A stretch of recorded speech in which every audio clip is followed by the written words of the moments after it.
Shalom, my brothers and sisters in Christ, and may the peace of the Lord be with you all. Today we're going to continue the reading of the book of John, chapter 18, verses 15 till 27. Simon Peter and another disciple followed Jesus. Because this disciple was known to the high priest, they let him enter the courtyard of the high priest along with Jesus. But Peter had to stay outside at the door.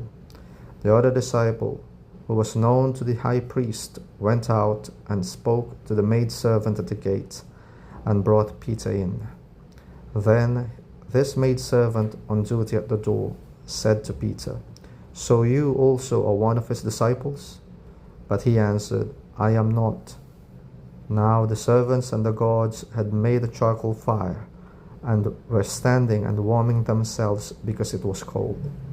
Peter was also with them, warming himself. The high priest questioned Jesus about his disciples and his teaching. Jesus answered him, "I have spoken openly to the world.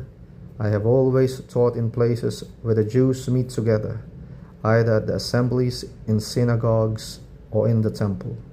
I did not teach secretly. Why then do you question me? Ask those who heard me. They know what I said." At this reply, one of the guards standing there gave Jesus a blow on the face, saying, "Is that the way to answer the high priest?" Jesus said to him, "If I have said something wrong, point it out. But if I spoke correctly, why strike me?" Then Annas sent him, bound, to Caiaphas the high priest. Now Simon Peter stood there warming himself. They said to him, "Surely you also are one of his disciples." He denied it and answered, "I am not."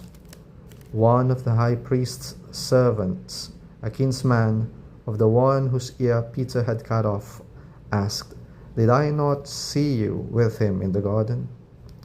Again Peter denied it, and at once the cock crowed.